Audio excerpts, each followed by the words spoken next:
Cement. It's the quiet backbone of our cities, the bridges we cross, the homes we live in, the skyscrapers that touch the clouds. But behind its strength lies an uncomfortable truth.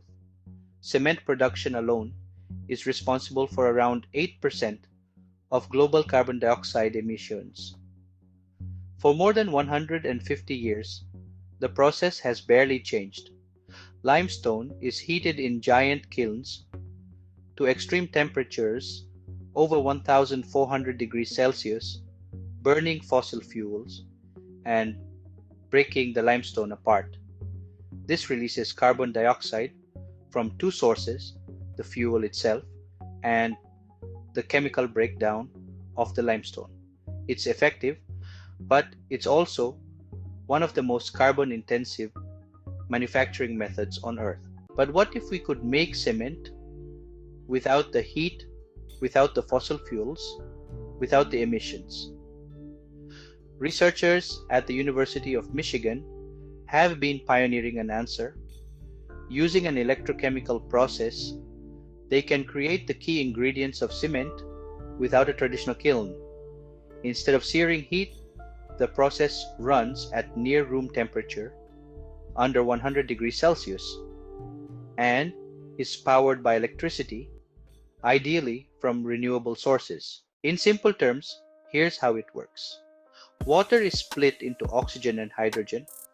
The oxygen combines with naturally occurring minerals, breaking them down and releasing calcium.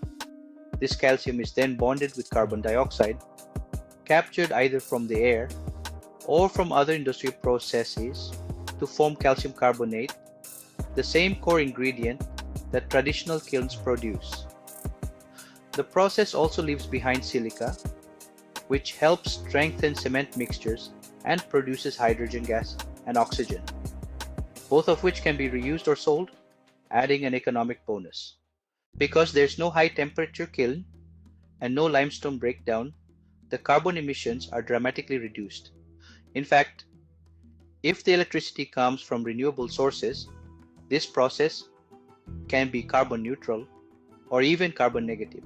If you're new to my channel, please check out my videos and consider subscribing for more content like this. Thank you for your likes, shares, and subscriptions. At the moment, electrochemical cement is still in the early pilot stages. Costs are roughly 20 to 40% higher than traditional cement, mainly because of the price of electrolyzers and clean electricity. But, the economics could improve pretty quickly, especially when renewable power gets cheaper and the value of the hydrogen byproduct is included. There's already a small-scale example, a pilot project making paving blocks in a test facility, showing that the cement has both strength and durability, all while capturing carbon in the process. It's a modest start, but honestly, it's proof that this isn't just a lab experiment. It's already being tried out in the real world. Electrochemistry isn't the only approach being explored. Some companies are actually replacing limestone with alternative minerals that don't release carbon dioxide when processed. Others are blending traditional cement with industrial byproducts like fly ash or slag to help cut emissions.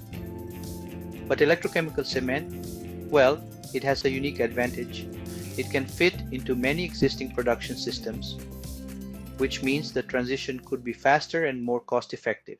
The technology's future is promising, but there are definitely challenges.